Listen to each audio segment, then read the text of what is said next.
Plus de 5,6 millions d'unités vendues en 22 ans sur les 3 premières générations de la Citroën C3. L'enjeu est donc de taille pour le constructeur français Citroën en lançant cette 4e génération. Elle va bien sûr être proposée avec des moteurs thermiques, mais aussi, et ça c'est une première, avec une motorisation 100% électrique que j'essaye aujourd'hui. Voici la nouvelle Citroën IC3. Un look de SUV, 320 km d'autonomie, la possibilité de se recharger de 20 à 80% de la batterie en seulement 26 minutes. Sur le papier, l'offre est plutôt alléchante, d'autant plus qu'elle est produite en Europe. Donc en 2024, vous pourrez bénéficier du bonus écologique de 4 000 € sur cette voiture. Il y a aussi une aide supplémentaire pour les foyers dont le revenu fiscal de référence est inférieur à 15 400 €. Ce qui la positionne, une fois qu'on a déduit toutes ces aides, à un prix de 14 800 €. Vous n'allez pas me dire que c'est intéressant, mais que c'est super intéressant sans doute. Mais pour autant, est-ce que ça va lui permettre de se positionner à la première place du segment méga concurrentiel en 2024 des citadines 100% électriques? Est-ce qu'elle va pouvoir réitérer le succès des 3 générations précédentes? Vous allez voir que la bataille fait vraiment rage et que la victoire est loin d'être gagnée d'avance. Mais ça, je répondrai à ces questions en fin de vidéo. Bien sûr, pour répondre à ces questions, je vais vous détailler toutes ses caractéristiques extérieures, son habitacle, ses technologies embarquées. J'irai faire un tour sur la route pour vous donner mon avis sur son comportement routier et je conclurai cette vidéo pour que vous puissiez prendre votre décision d'achat, si le véhicule vous plaît, en donnant ses défauts et aussi ses qualités. Donc restez bien jusqu'au bout de la vidéo, c'est vraiment super important et je l'ai à comparer à toutes ses concurrentes sur ce marché concurrentiel sur YouTube. C'est chaque vendredi à 17 h, je diffuse un essai détaillé, donc abonnez-vous, activez la cloche de notification. Pareil, sur mes comptes Instagram et TikTok, Le Vendeur Automobile, je diffuse que du contenu exclusif. Est-ce que vous êtes prêts? C'est parti!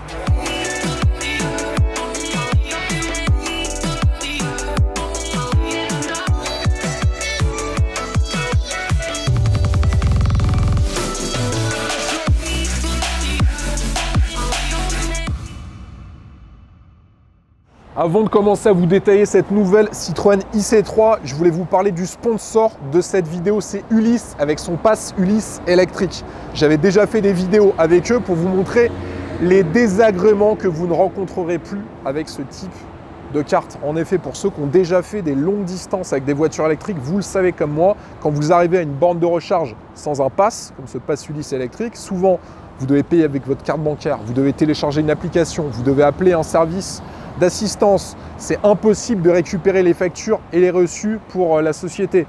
Bref, c'est une vraie galère. Avec ce pass Ulysse électrique, vous payez une fois 19,90 €. Il n'y a pas d'engagement, mais surtout, il n'y a pas d'abonnement avec ce pass. Je vous montre tout de suite comment ça fonctionne. La bonne chose aussi, c'est que vous pouvez récupérer toutes les factures avec l'application Ulysse. Vous pouvez aussi planifier vos trajets en localisant les bornes de recharge qui se situent sur votre trajet. Bref, c'est hyper pratique et surtout, vous pourrez connecter votre voiture en 2 secondes. C'est aussi simple que ça. Vous avez juste à badger ici. Vous choisissez votre borne de recharge. J'ai juste à connecter ensuite.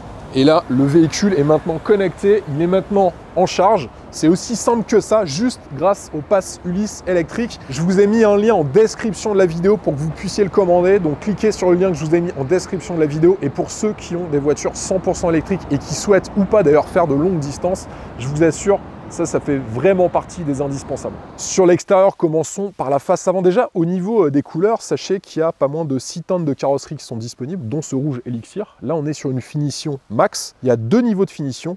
Il y a max, celle que je vous présente, et il y en a une en dessous, c'est la finition You. On a un pare-brise qui est assez large, qui donne d'ailleurs un sentiment, une sensation de maîtrise de son environnement lorsqu'on est à l'avant du véhicule et qui dénote par rapport à l'ancienne génération, avec une nouvelle identité de marque visuellement que vous pourrez constater, qu'on a commencé à voir sur beaucoup de concepts qui ont été dévoilés par la marque Citroën, notamment la Citroën Oli, qui a inauguré une signature lumineuse à 3 niveaux, avec 2 barres horizontales, 1 barre verticale. Et la Citroën IC3 en est équipée de cette nouvelle signature lumineuse, avec une calandre très verticale, avec ce capot plat, large, assez massif, avec cette large bande en noir brillant qui relie les projecteurs à l'avant. Bien sûr, un nouveau logo Citroën, avec les 2 chevrons. Et puis une très grande entrée d'air centrale sur le bas du bouclier, avec une finition en gris clair, une lame de bas de bouclier en plastique noir, et on retrouve des appendices aérodynamiques qui ne sont pas factices, qui intègrent les color clips, ce sont ces bandes de couleurs. Vous avez le choix entre 3 couleurs. Alors c'est clair que ça dénote énormément par rapport à l'ancienne génération. On sent la volonté de Citroën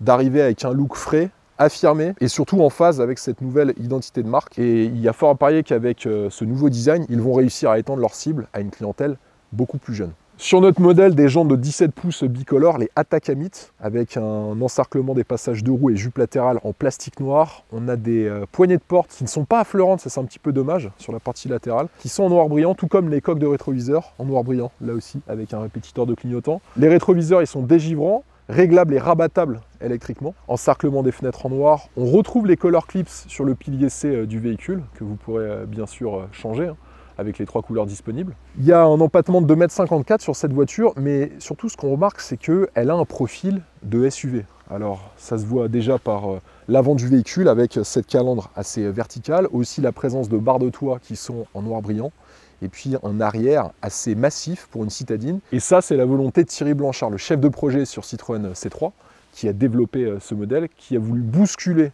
les codes. Ce qu'on peut dire, c'est que c'est assez réussi. Et surtout, ce qu'il faut savoir, c'est qu'en 2024, c'est un type de design, un type de dessin que les gens plébiscitent énormément. Et enfin, pour finir sur la partie latérale, les vitres arrière et la lunette arrière sont surteintées de série sur cette finition max. La trappe se situe du côté gauche, à l'arrière. Batterie LFP, lithium, fer, phosphate, 42,2 kWh de capacité. Puissance de recharge maximum, c'est 100 kW. Donc en gros, sur une borne de recharge à haute performance, vous pourrez passer de 20 à 80% de la batterie en 26 minutes. Et sur une prise domestique, ce sera nécessairement beaucoup plus long, environ 22 heures. Point très important, c'est l'autonomie. 315 km annoncés par le constructeur en cycle mixte. Je vous dirai l'autonomie que j'ai réalisée moi avec mon type de conduite. Et surtout, ce qui est intéressant, c'est qu'en cycle urbain, elle peut atteindre, selon Citroën, jusqu'à 451 km d'autonomie. Béquet arrière en noir brillant. On a l'essuie-glace qui est en bas de la lunette arrière. Ça aurait été mieux de le cacher sous ce béquet, qui est assez réussi. En dessous, bien sûr, le nouveau logo Citroën, avec toujours cette large bande décorative en noir brillant, tout comme sur la face avant du véhicule, qui relie les feux arrière 3D à LED. On a aussi un bouclier sur la partie inférieure, tout en plastique noir, avec une bande décorative gris clair. Ils ont volontairement tronqué l'arrière du véhicule pour bien sûr améliorer l'aérodynamisme, mais aussi rehausser l'arrière du véhicule visuellement. Et c'est assez réussi. Et sachez qu'en option, vous pourrez opter pour un dispositif d'attelage qui vous permettra de tracter pas moins de 550 kg. Sur le coffre, pas d'ouverture ou de fermeture électrique du haillon, ce sera manuel. Vous aurez quand même une petite poignée ici pour vous faciliter la fermeture de ce coffre. Alors une évolution bénéfique pour les futurs propriétaires. 310 litres d'espace dans ce coffre, c'est 10 litres de plus que l'ancienne génération. Vous avez 258 litres de plus une fois que vous aurez baissé la banquette arrière qui est rabattable. Donc maintenant on atteint 1180 litres de contenance. Une fois la banquette rabattue, ça c'est plutôt bénéfique. Petit bémol, moi je trouve, c'est qu'on a un seuil de chargement qui est très haut. Il y a une différence entre le seuil de chargement et le plancher du coffre de au moins 20-25 cm. Et je trouve que l'intérieur du coffre n'est pas très bien agencé. Donc ce sera difficile pour arriver à optimiser l'espace dans son coffre. Mais sinon, les 258 litres d'espace supplémentaire, à mon avis, vont vous servir. Au niveau de ses dimensions, une belle évolution. Alors pas sur la longueur, qui est à 4,02 m, c'est plus 2 cm par rapport à l'ancienne génération. Largeur 1,76 m, elle ne prend que 1 cm supplémentaire en largeur. Par contre, sur la hauteur, vous l'avez constaté, avec ce look de SUV, la hauteur évolue de 11 cm et maintenant culmine à 1,58 m. L'ancienne faisait 1,47 m. Grosse évolution quand vous mettez les deux à côté, c'est assez impressionnant d'ailleurs. Sur son poids, il faut prendre en compte bien sûr le poids des batteries du moteur électrique. Elle fait 1416 kg, c'est exactement 326 kg de plus que l'ancienne génération. Motorisation 100% électrique, 113 chevaux, 120 Nm de couple. On a une transmission aux roues avant via une boîte automatique monorapport avec réducteur. Performance en vitesse de pointe, bon, pas énorme, 135 km/h. En même temps, aujourd'hui, avec les limitations de vitesse et les radars, difficile d'aller bien plus vite que ça. 0 à 100 km/h, 10,4 secondes seulement. Ça, c'est une bonne nouvelle. Et surtout, les reprises, je vais y revenir dans la partie de l'essai routier en détail, sont assez correctes. 80 à 120 km/h, 7 secondes seulement. Niveau consommation, alors je vais vous donner là les consommations annoncées par Citroën. Et sur la partie de l'essai routier, je vais vous donner mes consommations que j'ai réalisées, et ce de manière très précise. J'ai fait de l'autoroute, uniquement de la ville, et troisièmement, j'ai fait du cycle mixte. Et je vais vous donner les autonomies que j'ai réalisées sur ces 3 types de parcours. Comme ça, vous connaîtrez exactement l'autonomie réelle de la voiture. Et là aussi, j'insiste sur une chose, j'ai conduit normalement. J'ai pas fait de l'éco-conduite. Ça m'énerve quand on dit quand je fais attention, je suis à tant d'autonomie. Non, moi je conduis normalement les voitures que j'essaye. Comme ça, vous aurez une autonomie réel. 17,5 kWh en mixte de consommation annoncé par Citroën, et en ville, ça peut descendre à 12,6 kWh. Vous allez voir que dans les faits, on est un petit peu éloigné de ce qu'annonce le constructeur français. Sur son tarif de base, 23 300 €, mais il y a un mais, comme je vous l'ai indiqué en introduction de cette vidéo. En 2024, vous pourrez bénéficier de 4 000 € de bonus écologique pour les particuliers. Si votre revenu fiscal de référence est inférieur à 15 400 €, vous aurez une prime de 3 000 € supplémentaires. Et si, en plus de ça, vous pourrez bénéficier de la prime à la conversion, là, ce sera 1 500 € supplémentaires. Donc, sur la finition de base, ça vous fera une voiture, une fois toutes ces aides déduites du prix initial de 23 300 €, qui s'affichera, écoutez bien, à 14 800 €.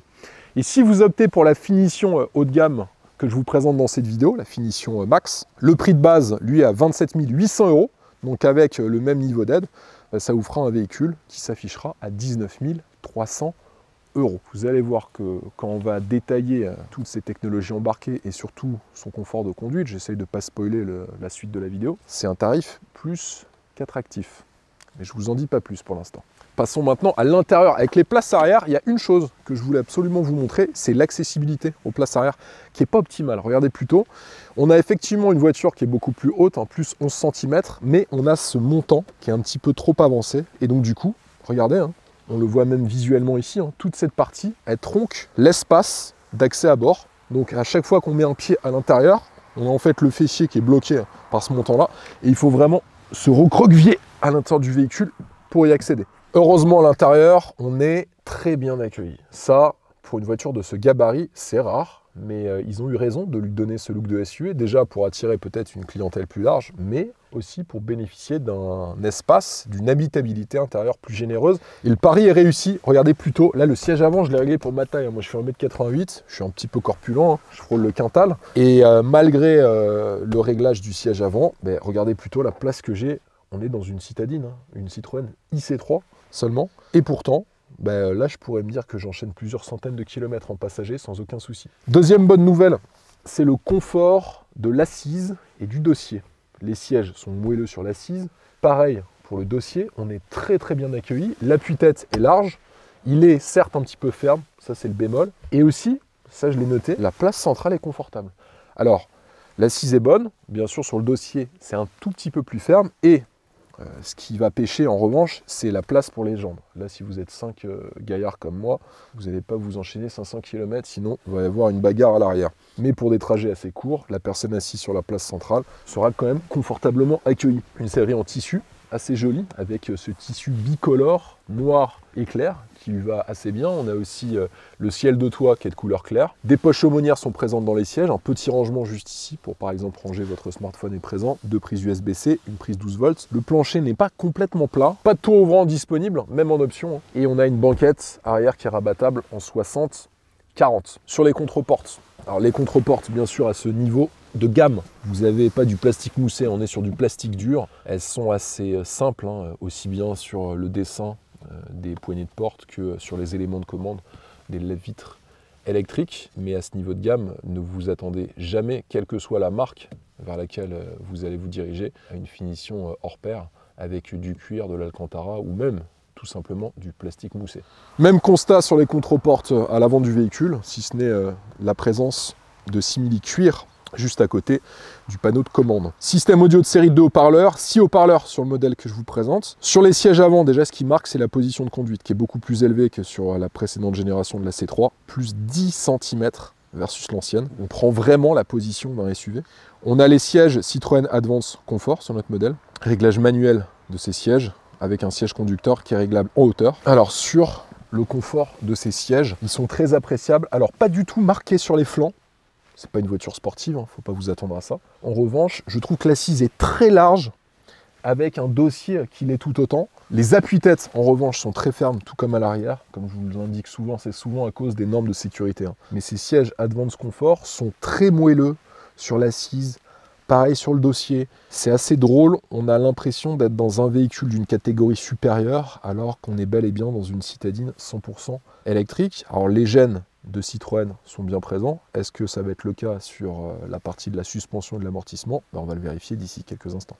Aménagement intérieur qui a été entièrement repensé grâce au Citroën Season Lounge. C'est très épuré, mais au final, on n'a pas besoin de plus. Et je trouve que ça, c'est un bon parti pris de la part de Citroën. On a un volant à 2 branches, qui est plus compact d'ailleurs que l'ancienne génération. Il est multifonction, il est gainé sur notre modèle, et vous pourrez le régler en hauteur et en profondeur.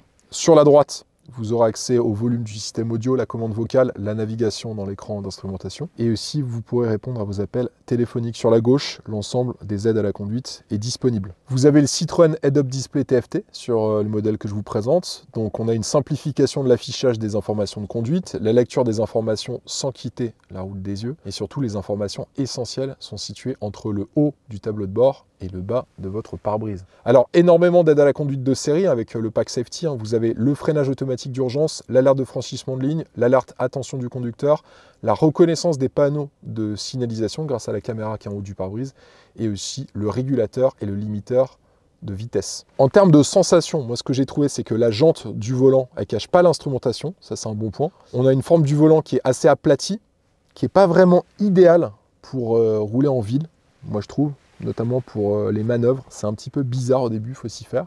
Sur la partie centrale du tableau de bord, on remarque des inserts décoratifs qui sont en gris sidérite, assez joli d'ailleurs, ça lui donne ce côté très épuré, moderne, contemporain. On a un écran tactile de 10,25 pouces avec la navigation 3D, Android Auto et Apple CarPlay sans fil. L'écran est d'ailleurs super réactif, ça aussi c'est génial. Et puis l'Apple CarPlay, ça fait quand même partie des options indispensables en 2024. On a le Citroën e-Route, ça c'est une application qui propose un trajet optimisé en fonction du niveau de batterie ainsi que de la disponibilité du réseau de recharge. On a la climatisation automatique sur notre modèle, le chargeur à induction également, qui est tout en bas. Prise USB-C, un rangement avec 2 portes gobelets. Juste au-dessus, vous avez l'ensemble des commandes pour la climatisation et le chauffage du véhicule. Le sélecteur de vitesse sur la partie centrale avec le frein de parking juste en dessous. Alors sur le sélecteur de vitesse, moi ce que j'ai remarqué, c'est que de temps en temps, dans les manœuvres, il a du mal à enclencher la bonne vitesse. Par exemple, vous êtes en marche avant, vous voulez vous mettre en marche arrière. Souvent, ça nécessite de rappuyer sur la commande vers l'avant pour se remettre en marche arrière et pareil pour la marche avant. Donc il faut vraiment bien vérifier que le rapport est enclenché avant de commencer à faire votre manœuvre, car vous risquez d'endommager la carrosserie de votre véhicule. Et puis on a une console centrale avec un petit rangement et vous avez en plus une prise USB-C présente.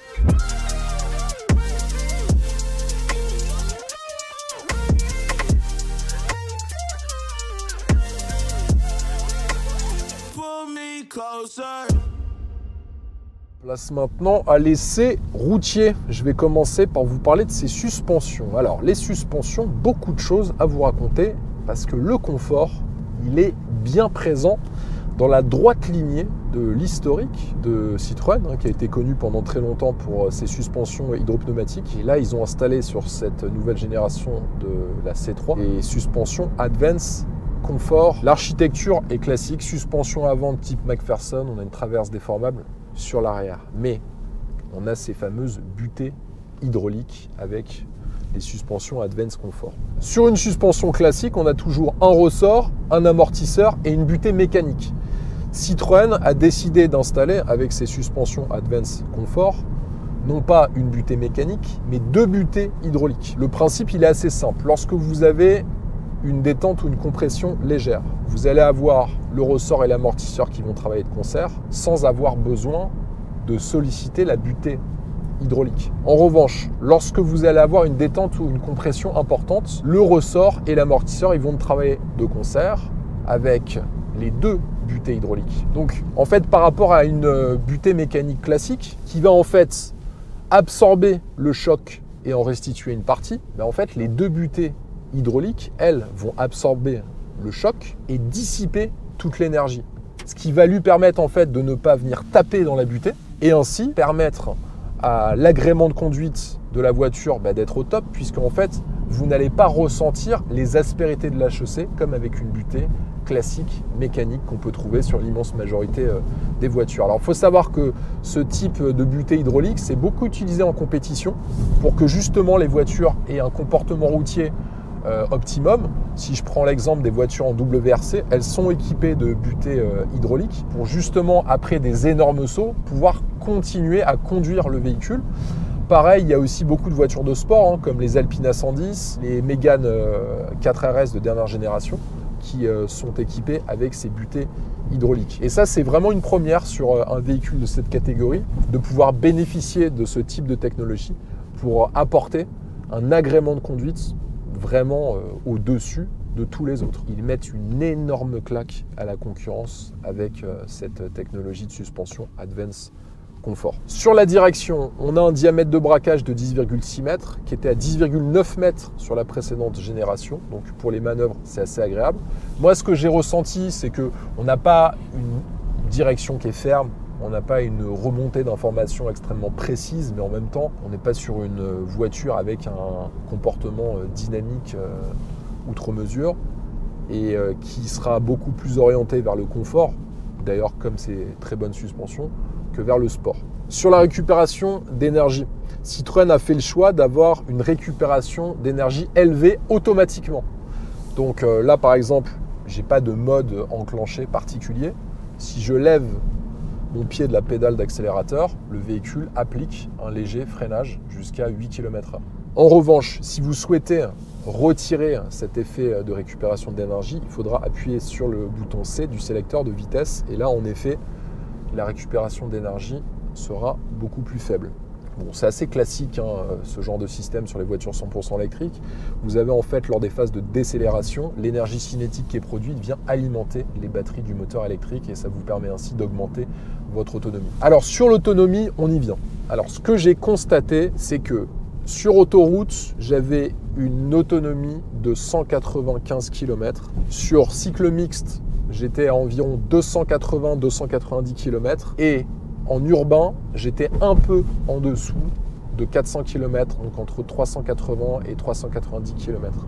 Ça, c'est ce que j'ai mesuré aux vitesses usuelles en respectant les limitations de vitesse, avec un rythme de conduite qui est le mien, c'est-à-dire normal. Je n'étais pas en éco-conduite, j'exagérais pas non plus le trait et je jouais pas du tout le jeu d'une consommation basse. Donc, on est un petit peu loin de ce qui est annoncé, puisque en cycle mixte, elle est annoncée un peu plus de 320 km. Moi, je faisais 50 km de moins. Et en cycle urbain, elle est annoncée à 450 km. Et moi, j'étais à environ 380-390 km. Avec une température extérieure comprise entre 10 et 15 degrés.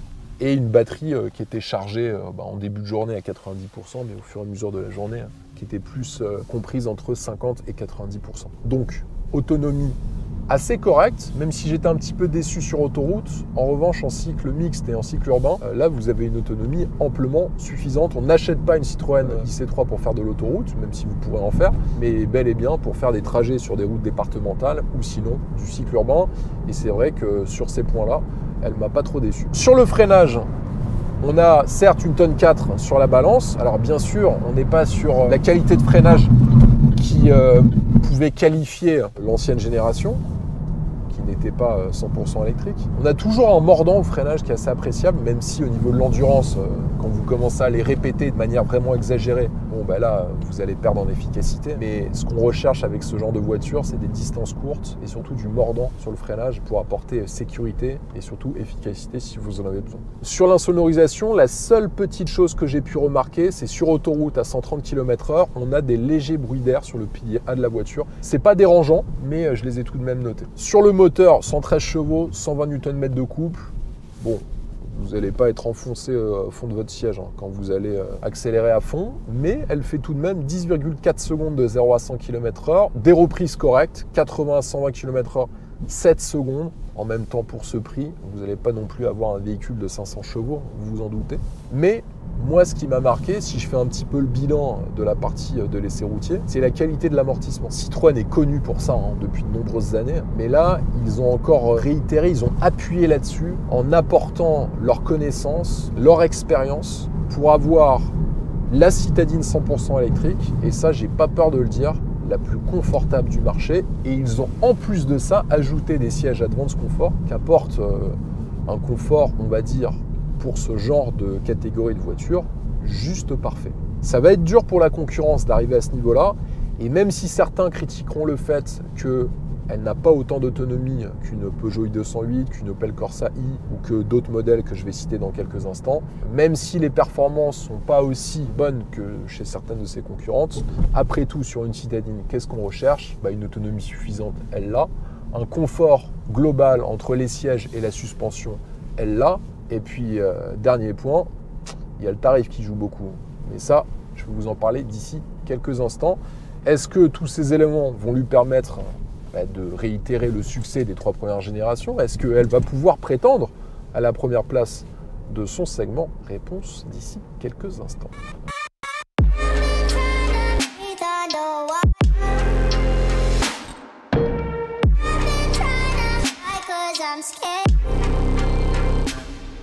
Il faut maintenant conclure l'essai de cette nouvelle Citroën IC3 100% électrique, une première pour le constructeur Citroën.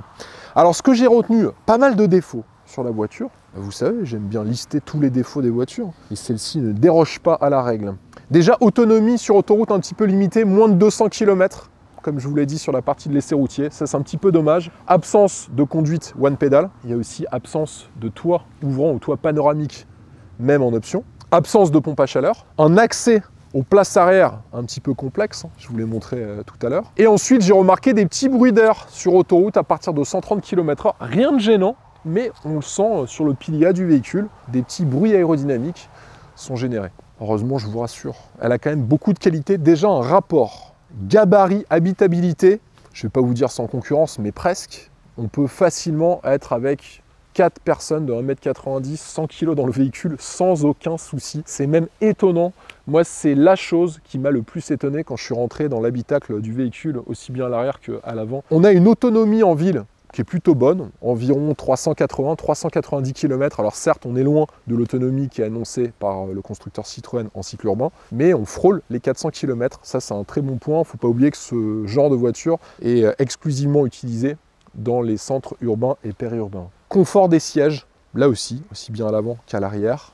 On est chez Citroën, ils sont réputés pour le confort. Confort des sièges d'une part, mais aussi confort de l'amortissement et des suspensions, là aussi à la hauteur de l'ADN et de l'histoire de Citroën. La voiture, elle est extrêmement bien suspendue. Là aussi, elle met une claque, je pense, à l'immense majorité de ses concurrentes. Autre point, c'est le design. J'étais pas du tout fan de l'ancienne génération de la Citroën C3. Et là, je dois vous avouer, entre cette nouvelle calandre, ce look de SUV, la nouvelle signature lumineuse, aussi bien sur la face avant que les feux arrière 3D, même la partie latérale, ce dessin assez rehaussé, lui donne un bon look, un look de baroudeur. Ça change par rapport à ce qu'on a pu connaître avant sur les précédentes générations de la C3. Ils marquent le pas et ils ont eu raison de le faire. Bravo à Thierry Blanchard sur ce point. Et enfin, dernier point et non des moindres, son prix. Elle fait très mal à la concurrence avec un prix de base de 23 300 €. Sur cette version max, on est à 27 800 € et quand vous déduisez les aides, déjà le bonus écologique, ça ce sera pour tout le monde. Mais si vous êtes éligible à la prime à la conversion et en plus à la prime supplémentaire pour les foyers dont le revenu fiscal de référence est inférieur à 15 400 €, là vous serez avec la version de base à moins de 15 000 €. Est-ce que, d'ailleurs, elle va pouvoir s'imposer dans cette catégorie ultra concurrentielle? Et surtout, est-ce qu'elle va pouvoir réitérer le succès des précédentes générations? Pour répondre à ces questions, j'ai pris plusieurs critères en considération. Alors, premier critère que j'ai pris, c'est le design. Moi, ma préférée, c'est la Peugeot i208, qui est superbe, tant sur l'extérieur que l'intérieur. En deux, quand même, le Dacia Spring, le nouveau est vraiment super beau. Je mettrai, je pense, en 3 cette nouvelle Citroën IC3. Donc elle est sur le podium, mais ni à la première, ni à la deuxième place. Après, c'est quelque chose de très subjectif, hein. Je tiens à le préciser. Sur les performances, on a un moteur de 113 chevaux. Alors c'est moins que la Peugeot i208 et que l'Opel Corsa i, hein, qui sont à 136 ou 156 chevaux. Mais c'est plus que la Dacia Spring. Dacia Spring, c'est 65 chevaux. La Leapmotor T03, c'est 95 chevaux. Et la Renault 5, c'est 95 chevaux au printemps 2025. C'est donc très bien placé niveau puissance, car vous allez voir que c'est elle qui propose le meilleur rapport puissance-autonomie-prix du marché. Et c'est souvent ce qu'on recherche dans cette catégorie. Sur l'autonomie, jusqu'à 322 km, en cycle mixte, c'est moins que la Leapmotor qui va jusqu'à 395, que l'Opel Corsa i jusqu'à 405 km, que la Peugeot i208 qui va jusqu'à 410 km et que la Renault 5 jusqu'à 410 km. Mais pour la première finition dispo au printemps 2025, ce sera 300 km environ, mais c'est plus que sa concurrente directe, la Dacia Spring, qui elle affiche 225 km. Sur son prix, 23 300 € hors bonus écologique.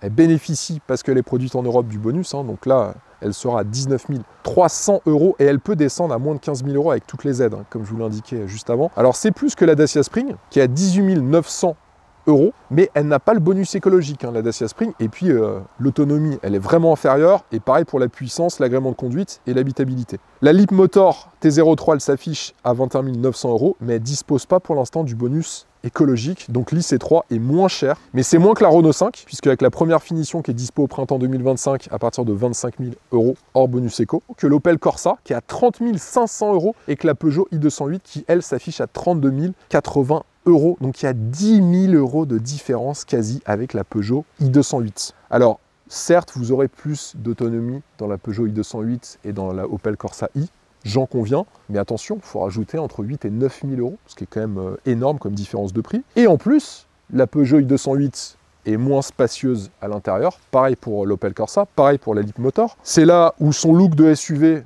commence à marquer plus de points que la concurrence, avec une habitabilité, un confort des sièges, une qualité des suspensions et de l'amortissement qui est, je pense, si elle n'est pas dans le trio de tête, elle est à la première position. Certes, le moteur n'a pas les performances de certaines de ses concurrentes, n'a pas l'autonomie de certaines de ses concurrentes, mais on a quand même une belle puissance de recharge à 100 kW. Ça reste, selon moi, avec toutes les voitures que je viens de vous lister, le rapport prix, autonomie, confort, design, le plus attractif du marché, tout simplement. Donc, est-ce qu'elle va pouvoir réitérer le succès des anciennes générations? Alors, il n'y aura pas les mêmes volumes sur cette version 100% électrique, ça c'est une certitude. Après, les versions thermiques, si elles gardent les mêmes qualités, et ça a l'air d'être le cas, oui, elle va réitérer le succès des anciennes générations. Est-ce que cette version 100% électrique va pouvoir s'imposer dans le segment des citadines 100% électriques? La réponse est oui. Vous le savez, quand j'essaye des nouveautés automobiles, je suis très critique sur les voitures. C'est pas parce que j'essaie une voiture qu'elle finit premier, et preuve en est tous mes essais, hein. Je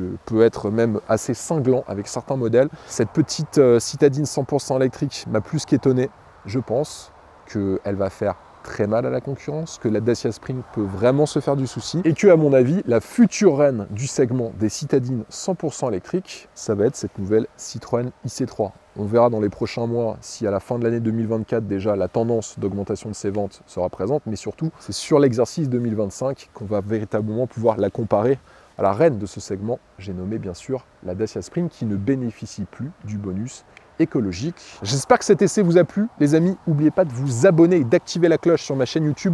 On est plus de 800 000 abonnés à l'heure où je vous parle. Donc abonnez-vous, activez la cloche de notification. Pareil sur mes comptes Le Vendeur Automobile sur Instagram et TikTok. Je diffuse que du contenu exclusif. Moi, je vous dis à la semaine prochaine. Allez, ciao.